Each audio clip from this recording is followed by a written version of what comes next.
And just like that, the Buffalo Bandits clinch a home first round matchup. All it took was one victory.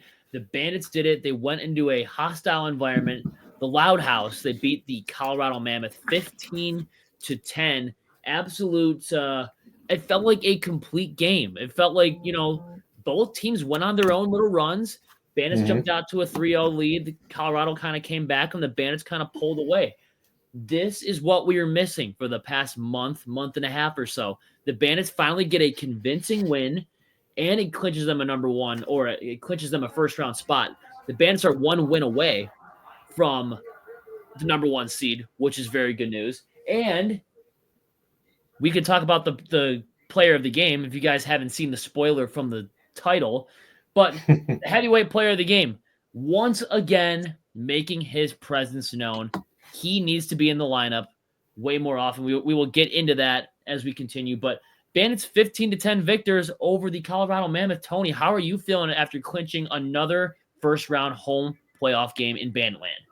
Oh, you definitely know my expectations is very high and exciting because the way how they played last Saturday in Colorado at Ball Arena, they came out, looked like they were ready to run away with it. But then again, you know how Colorado is. They always like to fight back tooth and nail and make it look interesting. But once we got into the third quarter and we stepped aside and said, we're the Buffalo and Bandits right now. We're going to be coming out and we're going to fire and we're going to just peel away right now. And they didn't hold back. They played through a full 60-minute game like we've asked them to. 0 penalties. Oh, my God. So I'll say it again. 0 penalties. Unbelievable. They kept their composure. They kept their cool, especially being on the road. Mark this down on your calendar that the Buffalo Bandits did not do one thing wrong or get a bad call their way. 0 penalty minutes, huge opportunities on the power play, but again, falling to, let's see, 1 for 3, so that's what, 33% kind of? Not bad. It's not bad, but it's not good either. So still have to work on the power play. But other than that, complete game by the Buffalo Bandits. Yeah, definitely. I mean, you look at just everywhere on the floor, offensively, defensively, Dane and Josh look like they were clicking like their usual self again. That was awesome to see. Transition-wise, Steve Priolo laying out some big body checks, causing some clean turnovers. Big, clean body checks. Clay Scanlan'd, heavyweight player of the game, laying some body checks behind the net. Looked like one of the Colorado players, I think maybe it was Warren Jeffrey, or I don't even remember who it was, challenged him to a fight behind the net. Hope, I don't think Hope was playing, but I don't even remember who it was. It was God, I can't remember off the top of my head. I just had his name and I just completely lost it. Oh my God. Maybe it might come back. It was Connor Kelly. That's who it Connor was. Kelly. Connor Kelly tried to get into Scanlan's face. The referees wouldn't let him go. Gertler in the booth was saying, "Oh my God, the refs got to let him go." I would have loved to see a fight between the Mammoth and the Bandits. We know that these two teams don't like each other, but transition-wise, defensively, they look great. It was nice to see Cam Wires back in the lineup. Obviously, great to see Dylan Robinson going back there on defense, having a much better game this week than he did last week, scoring a goal too. But offensively, defensively, goaltending, even a goalie goal. Matt Vince. About time, Matt Vince. Matt Vince, for the first time as a Buffalo Bandit, scoring an empty net goal for himself. I think it was his first goal since he was a New York Titans goalie. So, oh my God, way back then. In like 2009, the first time Matt Vince scored a goal. But all those goalie goals that happened to the Bandits last season, it's about time we got a little taste of that medicine. Matt vinoed Vince to put the game on ice to win it 15-10 in the empty net. It looked like just a desperation breakout pass. And then it started to bounce a couple times into the net. I'm like, okay, sweet. Wow. This is really, really cool to see. So I'll take it. Talk about secondary scoring. Clay Scanlan'd, Dylan Robinson, Matt Vince on the score sheet too. Ain't nothing wrong with that. No, Matt Vince, again, proving time and time why he is the GOAT of goaltending in the National Lacrosse League, especially with how the defense came around, protected him a little bit more, kept him in the average that he should be, 10 or less. But the situation that we got to see, though, I mean, he looked like he was looking for that long pass to just like seal the deal. But you know what? In his mind, he's going, I could probably make this. And sure enough, he did. Got a lucky couple bounces, like the announcer said. Had a good turn and a spin off. So good for him, for Matt Vince, to get his first goal as a Buffalo Bandit. And it took him, like you said, back way in 2009 to get his first from a very, very long time ago.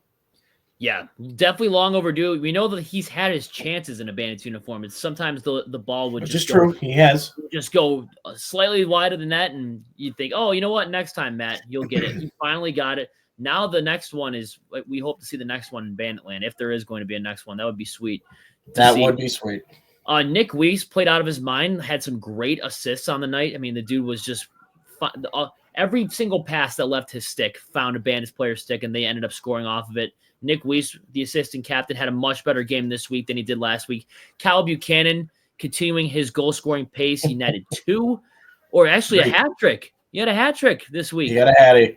Scored 1 in the first, a power play goal in the third, and he scored 1 in the fourth. Another hat trick for him. And guess what? Another hat trick for probably transition of the year, Ian McKay. This dude, I think now he's probably third. I think he's third for the team in goals scored. So he was hanging around second there for a while. But Ian McKay, dude, another hat trick for him. Already passed his career high in a season. This is honestly Ian McKay's, or it's obviously his best year, I guess you could say, stat-wise, in his career. And there's no signs of him really slowing down. Ian McKay starting to heat up now that you got this first playoff game locked up. Clay Scanlan'd starting to heat up after all that time missed. Kyle Buchanan stays hot. Now you got Dane Smith and Josh Byrne that are going back to their usual self. This is what we meant when we said the calendar switch from March to April. That's sometimes all it takes for the Bandits to become pretenders to ultimate contenders. All it takes sometimes with this team. We've seen it over the course of a couple seasons that, hey, maybe it's just the calendar switch, but March to April, they look like a completely different team. And I don't even really know why, but I'm not going to question it, because with 2 games to go, 1 home game, 1 on the road, and all you have to do is go 500 the rest of the way to clinch the number 1 seed. I'm liking the fact that the Bandits are really starting to heat up right now, and they're taking it game by game. Okay, clinch a home quarterfinal matchup. Okay, check that one off the board. Already made the playoffs. That's step 1. Check. Step 2, clinch a first-round playoff in Banditland. Check. What's the third one? We want the number 1 seed. We're taking it game by game. The Bandits are starting to heat up. Yeah, like you mentioned, with only 2 games left, especially the last home game of the year coming up this Saturday, April 12th, back at the KeyBank Center for Fan Appreciation Night. And then the following week on the 19th, going up against Georgia. You win 1 more out of those 2, which we would like to expect to have them win this Saturday, and then just to clinch home field advantage throughout the entire playoffs. That would be key, to have Banditland on their backs, just to be like, hey, we got the best crowd in the land in the National Lacrosse League to support them. And for some odd reason, they go from regular season mode to playoff God mode, and it's unbelievable to watch how good these guys are together. And like you said, now, especially with that much needed win to secure a first round home game, that's by far the step in the right direction. And you would love to see the Bandits win Saturday. You'd love to have them win Saturday, because if you lose 4 home games in a season, that's not really a great look. So no. out of the 2 games, you want to win Saturday and then maybe rest some of your starters. You already have the number 1 seed locked up. Maybe April 19th, Steve Orleman will get the start. You don't want to risk Matt Vince getting injured or something like that. You want to clinch number 1 seed as soon as you can, and in front of your home fans, where, I mean, let's be honest, you really haven't been playing your greatest lacrosse at home. You've been kind of the road warriors this year, and that does continue as of right now. But, going back into this game, you knew that you weren't going to hold Ryan Lee to a 0. I mean, that was just not going to happen. You knew that Ryan Lee wasn't going to be held to a 0. He scored a few goals on the night on Saturday. I believe that he scored Will Malcolm scored 3, and I think Ryan Lee also scored 3. Yes. Both of them got hat tricks. The Bandits, they held Will Malcolm for the longest time in that game. I I believe that Will Malcolm scored his first goal in the second half. So Correct. they did a good job playing against him defensively in the first half, limiting him a bunch. They absolutely shut him down in the first half, and they limited him as much as they can there in the second. But what the Bandits did that I really love on Saturday was, they jumped out to a 4-1 lead, 5-2, 3-0 lead, and Colorado came back and tied it. But they didn't let that get in their heads. Like maybe you saw in the Vancouver game when they had a 2-goal lead late in that one. Vancouver ties it, and it's almost like the Bandits tucked their tails between their legs and were like, what just happened? Like that wasn't supposed to happen. What are we supposed to do? No, the Bandits kept their heads on straight. They still attacked the net all the way up to the final buzzer, obviously, because you see the freaking goalie scoring a goal. They're still attacking the net even in a 4-goal game. They never slowed down. They didn't have a quarter where they put up a goose egg. They scored in every single quarter.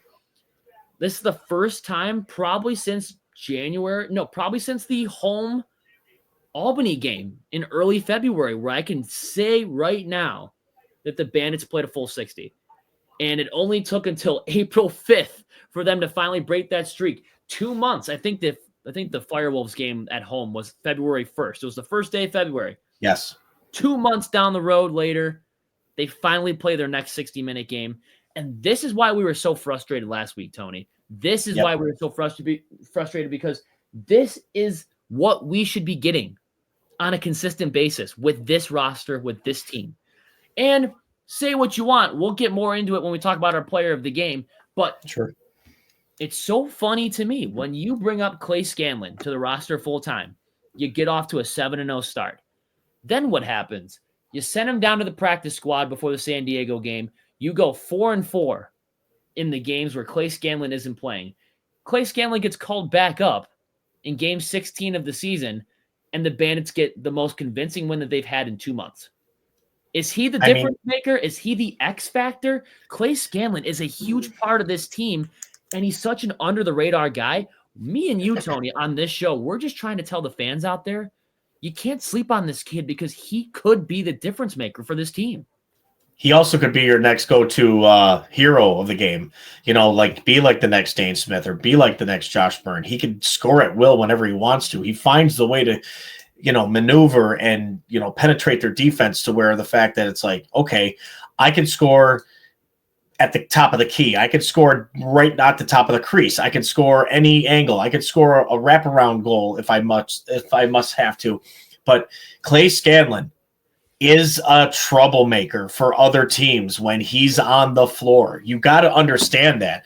And having him on the team right now, and after sitting him down going, I don't think that was the wisest choice to even let 81 sit. I think 81 should be out there playing like he does. And he is a noisemaker. He gets under your skin. But the fact that he could produce at will, even though he's only played a limited amount of games, he still feels like a big-time scorer to our hearts. And believe me when I say this, that Clay Scanlan'd is going to be one of the go-to guys to watch for the remainder of this year. I would not send him back down to the practice squad if I wanted to. So keep him up where he belongs. No, I think that he's going to 100% make the playoff roster. I mean, he has to. Yeah. Absolutely has to. We could just call it how it is. We said the games where he wasn't playing, the Bandits went on a 4-4 run. Is it all because of Clay Scanlan'd? No, because you go on ebbs and flows in a season. Great teams lose 4 games, 5 games, 6 games a year. But you like to see the guy that maybe some of these other teams don't really see in film a lot. Colorado Mammoth's never really seen Clay Scanlan'd. Rochester Nighthawks really hadn't seen Clay Scanlan'd before. Neither did the Philadelphia Wings. And that gave him time to show the other team what he has and sort of bring on the fear of the unknown. You don't know who you're really going up against when you see Clay out there on the field. So you don't really know how to defend him. I think they can use that as a weapon going into these next 2 games, going into the playoffs, and going up against his former team. I don't know what the hell Halifax was thinking, letting this guy off their roster. But Buffalo, they did a good job scouting, looking at him, and bringing him into the organization because he's been playing great. Obviously won the heavyweight player of the game. He's potted in a couple goals, gotten a lot of Colorado's faces too, because we all know how Colorado likes to play. They love to take little shots behind the play, maybe after the whistle, Clay doesn't back down from any of that stuff. So we love seeing his style of play. Also, I mean, you love seeing how they bounce back after 2 rough losses. I mean, when you talk about I like to say primary scoring, and then you look at the secondary scoring, everything was clicking. When you put up 15 on Colorado, I don't care if it's at home or if it's on the road, that should be enough to win. And I know earlier on in the season, Tony a lot of the time said the magic number was 14. If the Bandits can be the first team to score 14, you're probably not going to lose that game. They scored 15 and probably played the most complete game that they've played in 2 months. This is all that we're asking of you guys to do. You see what happens when you play a full 60, when you don't take dumb 5-minute major penalties? You turn into the best freaking team in the National Lacrosse League. This is why we were saying how frustrated, how pissed off we were the last 2 weeks. Because this is what you can get on a consistent basis when everything is clicking. The Bandits, once again, not only do they clinch another home field first-round matchup, but they have another legitimate shot at defending their crown for the 3rd straight year. They are taking these gradual steps in the right direction where it's looking like, hey, the trophy might be sticking around in the 7-1-6 here in the offseason here this entire summer. 2 games remaining. You just need one to have home field. What does that tell you? They basically want to come out and play their hearts out. Tony. Yeah, they want to come out and play their hearts out for this final home game of this regular season. Because Halifax, in my view, and I know we're going to be talking more about this during our pregame, but Halifax, in my view, it's going to be like a playoff game in Banditland this Saturday, even though we know it's not. Definitely. It's a regular season game. It's game 17 of the year. The atmosphere is going to be playoff. The atmosphere, like you said, the atmosphere itself speaks for itself. You got to come out there and you got to play a complete game like you guys did against Colorado. You got moments where it looked like it was bleak and it didn't look like it was going to swing back your way, but then you guys calmed down. You buried your head down and you just kept moving forward. And look what happened. You guys found a rhythm to score. You guys locked it down defensively. And we've got a few milestones basically out of that game, which is fantastic to see, especially with Matt VINC scoring his first goal as a Bandit. You have Dane Smith now hitting the peak at 1,200 points in his career. And You got Josh Byrne hitting 600-plus assists this year, or his career too as well. Guys, this is looking right now for the last 2 games, it's the right direction going into the playoffs in May. You're also getting career years as far as goals are concerned out of Ian McKay. You're still getting the SportsCenter top 10 goals out of Chase Fraser. I know he only scored 1, but it was that spinorama top shelf shot, the sidearm. Dylan Ward didn't even see it. And, nope. I mean, that's just the typical Chase Fraser goal. He loves facing against Colorado. And like we said in the pregame, Ian McKay loves facing against Colorado. Yet another hat trick for this guy. So he is playing like he's on a mission, and he pretty much has been all season long. You know, his goal scoring kind of came to a little bit of a halt there because he had to drop back and play on defense for a couple weeks, undergoing a lot of different injuries and stuff like that. But now that you get Cam Wires back, Dylan Robinson isn't suspended as of right now, you get to see a little bit of Ian McKay out the front door. When you see that, he's going to be scoring a lot of goals, and obviously this season has proved it enough. But, I mean, just a complete team win. You got the goalie scoring goals. Dylan Ward, those guys haven't beaten the Bandits since Game 2 of the 2023 finals. The Bandits have taken the script and they've taken the narrative and flipped it upside down. That used to be the team that dominated the Bandits no matter what. The Bandits could go 15 wins in a row or 17 wins in a row. And if Colorado was the week 18 opponent or the game 18 opponent, they would get the win. The Bandits, the one loss would come to the Mammoth. 2006, 2022. Oh, it's the same way it's always been. The Mammoth owned the Bandits. The Bandits in the last 2 years have taken that script and turned it completely upside down. The Bandits now own the living hell out of the Colorado Mammoth, and don't get that twisted. They finally found out after Game 3 when they broke open the floodgates and everything started to flow out of there, and it was a mess. Dylan Ward's human. Robert Hope is human. Zed Williams is human. Eli McLaughlin is human. Warren Jeffrey is human. All of those guys on that player, they're not AI. You can beat those guys. They are human. The Bandits have finally beat them, flipped the script on them. Not only do the Bandits own the Toronto Rock, not only do they own the Rochester Nighthawks, they can add the Colorado Mammoth to the list of teams that the Bandits could easily just push out of the way. Like little brother status is what I'm trying to say. I was just about to say the same thing too, and especially how you pronounced it being little brothers. With the way how we just turned, like you said, we turned it around, and the way how we've been playing Bandits lacrosse, it's just strictly 60 minutes.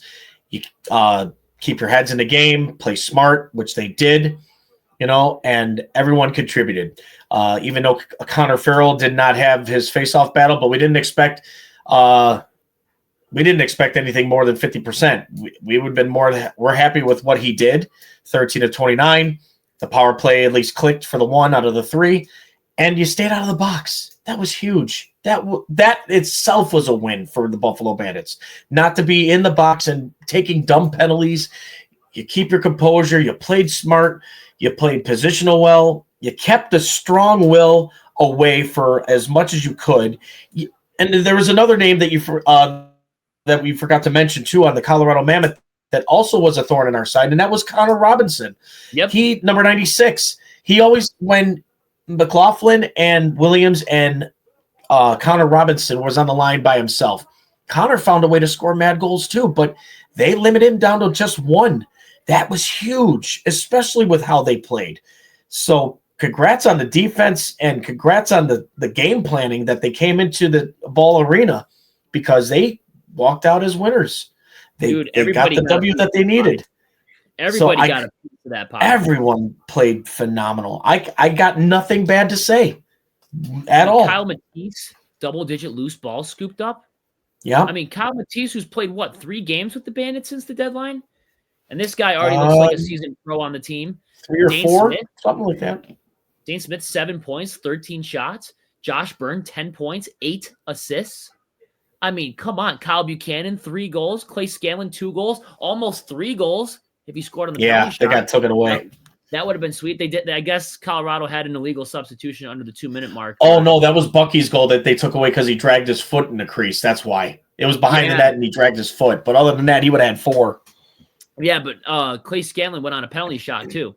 Later that's right. He did. Yeah, and he went top right shoulder and he missed. Yeah, Johnny T threw him in the game, tried to get him a hat trick there. Steve Smart. Priolo, 2 turnovers, 2 big hits. Obviously, the defense, Cam Wires, everyone on that defense, Ian McKay, Paul Dawson had a much better game. Dylan Robinson, a goal and assist, 2-point night, and 7 loose balls picked up. Nick Weiss, 2 crucial assists there in the first half. Connor Farrell didn't have his best night, but the Bandits still got 59 shots. Despite not winning 50% of your faceoffs, they almost piled a 60-burger in shots on Dylan Ward because they were going by him. The Bandits were finding ways. They were finding holes in the net. They were putting it by Dylan Ward. And we mentioned in our keys to win, and the Bandits, they must listen to the show. I swear to God, they probably listen to the show. Because remember when we said shoot from all angles, keep the goalie guessing, and don't get the pretty goal? How many pretty goals outside of Fraser's did you see? 3. I mean, Fraser's was pretty, but it wasn't meant to be pretty. He was just trying to roll dodge off his guy, and he went top shelf. That was just pretty because it was a Chase Fraser goal. But how many goals did you see from point-blank range or forced passes to Dane Smith? You didn't see any of that. They were just being themselves. They were getting open space. They were taking shots when they were available to them, and they scored 15 goals. That's enough to beat any team in the National Lacrosse League. Or it should. 98% of the time, if you score 15 goals, you're probably winning that game. I mean, let's just be real. The Bandits kept Dylan Ward on his toes, and Ward didn't know what to do with himself. Where was this against Vancouver? Where was this against Albany? Where was this in the Calgary home game? Yeah, or the Seals. At least they're starting to heat up now. I mean, we can say that, but this is the team that you're going to get every week when everything goes right. Yeah, especially we just got to make sure that no injuries before playoffs come to town. So play smart, do the same game. I'd say bring the same game plan home and just maintain stability of like shutting down their top guys. And then that's basically what's going to help you win this game. But I think the magic number of this one going into this Saturday against Halifax has to be 15 again, like you said. If they do 15 again, I got a feeling they're going to win it at home. Yeah, I mean, I think even, Matt Vince is going to be coming off of a major high, scoring his first goal, playing absolutely out of his mind for 60 minutes in Denver, Colorado. He's going to be going into that game hot. Maybe 15, that is asking a lot out of the players, but maybe 15, we don't even have to ask for 15. Maybe the magic number this week is 12 or 13, and Matt Vince holds the team to under 10, and they clinched the number 1 seed on home turf. That's what you're hoping for, because honestly, what good does it do? I mean, and we're going to have this whole conversation on the preview, but what good does it do getting a home first-round playoff matchup if you lost 4 home games? This upcoming game on Saturday, you got to win this one. Yeah, I agree. Game against Halifax. We know Halifax is a playoff team. It could be a preview of maybe a second-round matchup. So go in there and punch them in the face. Show them that you're not afraid of them. But yeah, I mean, we can worry about that when we get closer to that game. I think it's time, Tony, to get into our player of the game, because I agree. I mean, we can choose. We have a bunch of honorable mentions. Mm-hmm. A bunch of players that had a bunch of bounce back nights. Matt Vince is an honorable mention for me. Dylan Robinson is an honorable mention for me. Josh Byrne, obviously. But the number 1 player of the game is won the heavyweight belt. The call-up. Chris Kluche goes down. You hate seeing that. But the guy that filled in his shoes had 2 goals, had 2 big hits, and 2 loose ball recoveries. 81, Clay Scanlan'd, for sure. Yeah, Clay has definitely proven himself time and time again when it comes down to the nitty-gritty, and you got to get into the tough areas, especially out in the field, and to really, spread the defense as much as possible to get the lanes cleared for like your top guys, or itself to find that open slot area to get that open chance to get the goalie first. But Clay Scanlan'd really, really played out of his mind, especially on Saturday. And I think from here on in, they should not put him back down to the practice squad. I have to say that's probably one of the best choices I was going to pick. But again, for me, I got to go with my guy. I mean, he's consistent every single game for the loose balls, for the goals that he's been scoring constant, and just setting it up, especially towards the end, keeping their defense out there and getting them tired. It is none other than 91 Kyle Buchanan. Buchanan has been playing probably, I don't want to say his final year, but he looks like he's just coming into the league again and just finding his youth rhythm again. And it's unreal how good number 91 has been playing this season. And how old is he? 36, 37, but he plays like he's 26, 27. I mean, that's Yes. how it is. How many of those decade games younger where the Bandits were struggling, how many of those games did he score a hat trick? He's got to be 3 or 4. Has to be 3 or 4. I mean, the Calgary because he's game, just been so good. Calgary road game, he went off. Saskatchewan game, he looked great. Ottawa game, he went off. Oh my God, he went crazy in especially that at home when he close to home. He did all he could in the Albany road game. He looked great in the Las Vegas game. Absolutely. Granted, the whole team did pretty much outside of the in that first half only. Yep. But I mean, it was just when you think of a consistent forward in 2025, 91 is the first one that comes to mind. 91 and 4, I would say. Ian McKay definitely gets a shout out for player of the game. Absolutely. Well. I mean, what is he at now? I don't know his exact number. What, 35, 36 goals, something like that? He's up there. His previous career high in the season was like 28 or something. So yeah, he definitely shattered it above and beyond what he had previously. Johnny T is letting him shoot the ball, and I think that's working tremendously for his personal game. Ian McKay looks like he's a man on another mission. Same with Kyle Buchanan. I don't know. Dane and Josh are your ringleaders, of course. They're the ultimate dynamic duo in the National Lacrosse League, but these guys can't be overlooked. And I don't think the NLL does overlook them. But, when a lot of teams come into the KeyBank Center or when, they're trying to defend their home turf against the Bandits, their top 2 guys that they're covering are Dane and Josh. But what does that do? That leaves Buchanan open. That leaves Scanlan'd open. So you're these teams are kind of overlooking these guys. And hey, covering the Bandits, being diehard Bandit fans, I don't have a problem with that at all. If they can find open space and they can score, believe me. You know, you want to cover Dane, you want to cover Josh all the time. That's cool. We can leave Nanacoco open. We can leave Fraser open. We can leave McKay open. We can leave freaking Clay Scanlan'd, Paul Dawson, whoever scoring these goals, Cam Watt, Dylan Robinson. We saw Nick Weiss score a week ago. I mean, these guys are getting open. You get your primary scorers, you get your secondary scorers. What do you call Matt Vince? The third scorer? I mean, obviously, when the hell does that ever happen? So, and then defensively, lights out. Goaltending, lights out. I'm glad that it's happening now and that you're not slumping now. But you got 2 more games to prove your worth. This ride isn't over yet. You got 2 more to go before you go into the playoffs. These are 2 prove-it weeks coming up. So I'd rather you slump in the middle of the season than slump in the last 3 games going into the playoffs. I like that better. But at the same point, I watched this team against Colorado, and my first instinct is to not say, Clay Scanlan'd had a great game, or Josh Byrne finally double-digit points. The first sentence that came out of my mouth after that game was, where the fuck was this against Vancouver? Where the fuck was this in Albany? Like, that was the first thing I said. Where was this in the past 2 weeks? We could be talking about the number 1 seed already locked up if we saw a performance like this in back-to-back weeks. This is true. And I don't know. Maybe it was the switch was down and broken at the time, and they just had a little repairman going, okay, I can put a few more new screws in here. There we go. The power's working. Let's go. Unplug it, wait 10 seconds, and plug it back in. That's I guess so. I guess right now the best time to see the Buffalo Bandits play is right now to the end of the game, the end of the season. Technically speaking, if you want to put it at it, but the end of the season is looking like 3-peat. What's that heart rate? 3-peat. That's basically it. 3-peat. Yeah. Yeah. I mean, at least you get some of the undertones that, hey, this is a possibility now. Like, it is a possibility. It's always been a legitimate possibility now.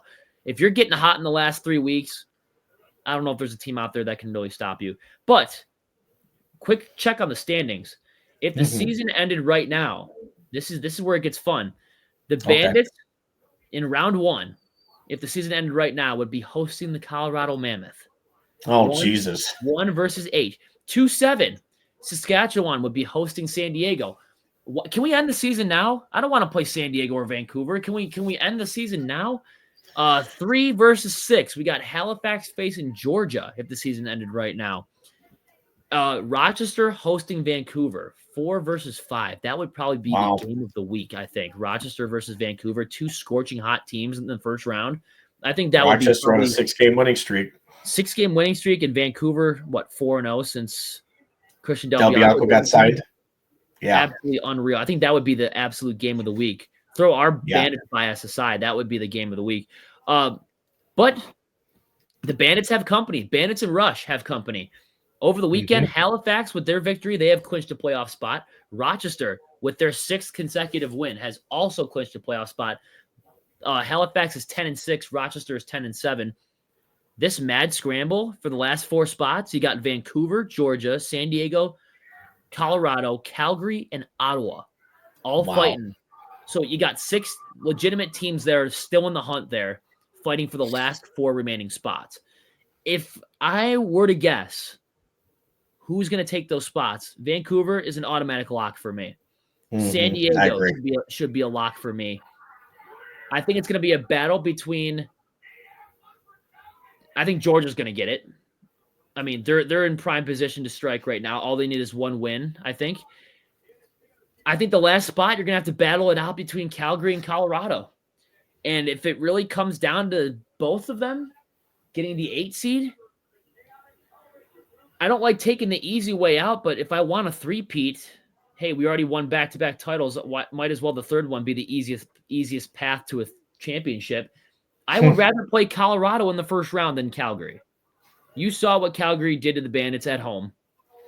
You saw what Colorado has done against the Bandits over the last 2 years. I like my odds against the Mammoth more than I like my odds with the Roughnecks. Even though Nick Rose is on that side, and he does beat the Bandits once in a blue moon, And the odds of him going back-to-back at the KeyBank Center beating the Bandits, I don't really like those odds either. But lucky. Honestly, it really doesn't even matter. Lucky. If the Bandits start heating up, it really shouldn't matter who the Bandits face against in the first round.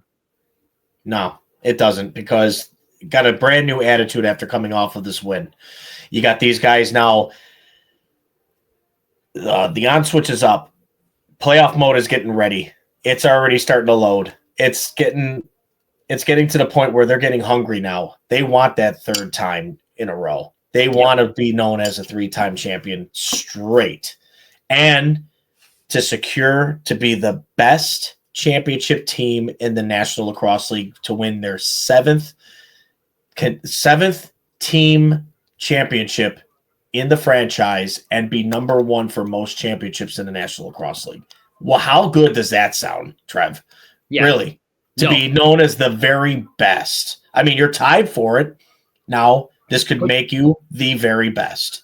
And that would probably be like Matt Vince's hurrah or something like that. I don't know if he sails out of the sunset with this one, but if they don't do it, he's coming back again.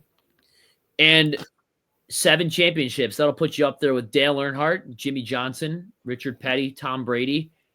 Was there a franchise in any major sport? Or that'll put you up there with the Lakers? No, Lakers, I think, have 8. Don't they have 8 titles now? Who's got the most Super Bowls besides Brady? What team? Like the Steelers? No, they got 6. Yeah, we are the Steelers right now. Cowboys have 6. It gets kind of fuzzy after that. Yeah. I don't know. But Niners, no. I think Niners have 5. The point is, you're up there with some of the greats. Mm-hmm. Keep the winnings continue, but 15-10 from Ball Arena. 10,000? That's the Loud House? 10K?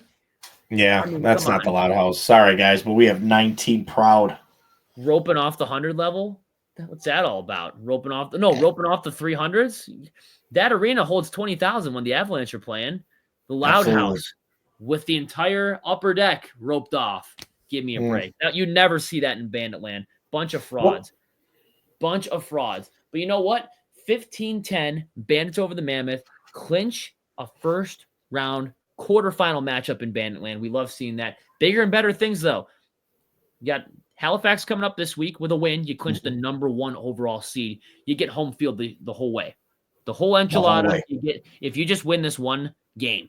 1 out of the 2, preferably you want to win the one at home. So there's no pressure. You don't have to put your starters out there in the final game of the season.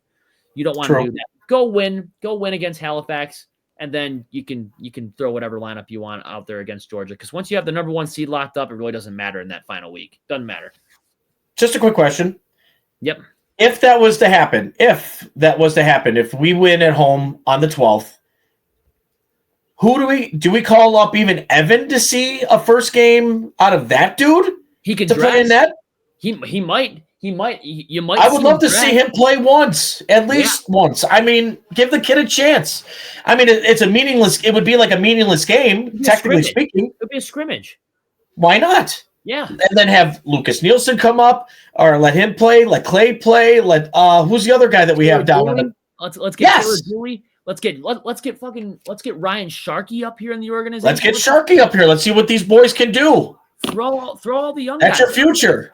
Yep. Throw all the young guys out there. It'll be like a scrimmage. If you to them it's not. If you have the number 1 seed locked up, doesn't matter. You can throw out whatever lineup you want. The number 1. I'd sit for a week if I was one of the starters for the Bandits. Let them kids play. Let them see what they can do. Yeah, I mean, you don't want to risk Josh Byrne getting an injury or Dane Smith no injury. No, Chase Fraser. No, you don't want to risk any of that stuff. So nope. We're going to talk about the Halifax game. That's going to be a fun preview coming up. Hell yeah. Later in the week. But 15-10 from Ball Arena. I love it. Love it. We are on to bigger and better things. Number one round matchup locked up in Banditland. It is now time to shout out the sponsors. Yes, it is.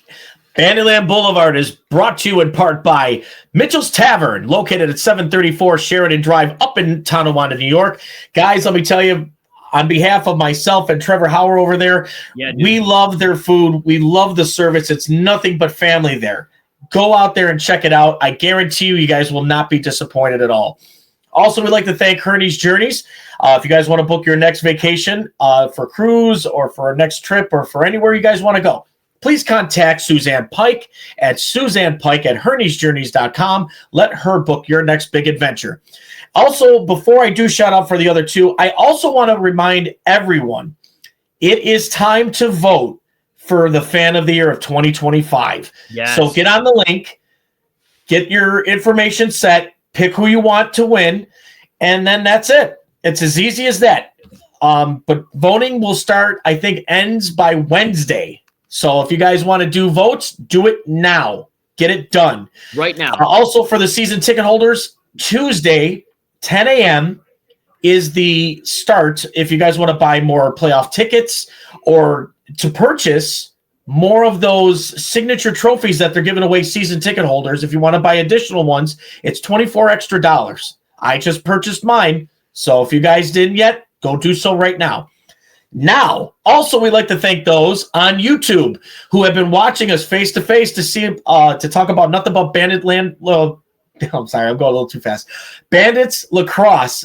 Give us that like, subscribe, hit that notification bell that we talk about nothing but the orange and black and for National Lacrosse League purposes. Also, we'd like to thank those who listen in on every device known to man, your tablet, your phone, your radio station, you name it. Give us that 5-star rating on Spotify, guys.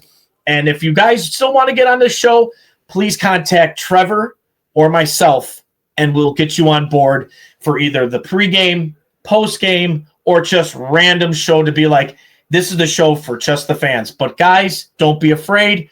Please let us know if you want in. Yeah, later on in the, I think right before the playoffs, we'll do like a mailbag episode. We'll do. Like I'd like to do that. Yeah, we'll do that. I would love to do that before the playoffs start. So we can do that. Something new that we can try out for the fans. Hey, we're on to bigger and better things. 2 games to go. This is a marathon, not a sprint. But I see the finish line. The Bandits see the finish line. It's time to sprint now. Mm-hmm. You know, the middle of the Like season that is last not dash. done. The middle of the season is now gone. The beginning of the season is now gone, where you're starting to like jog. You know, you're starting to pick up your speed a little bit. When you see the finish line, now you're in a full sprint. You got to be in a full sprint when you're going into the playoffs. Get hot, like we have seen this team do time and time again. Why should the narrative change this year? If you've seen it the same way over and over again, why would it change in 2025? Why would it change in 2025? Yeah, just don't hold back and just don't suck. Just don't suck, as TN1 always says. We're going to end the show like we always do. Whether we win 15-10 or lose 15-10, what are those 3 words, Tony? In 3, 2, 1. Let's go, Bandits! As Sweaty would say, number 1, guys, 12-4, 2 games left to go. You just need 1 to complete your mission to have home field throughout the entire playoffs. Get it done at home where it rightfully belongs. Let's go.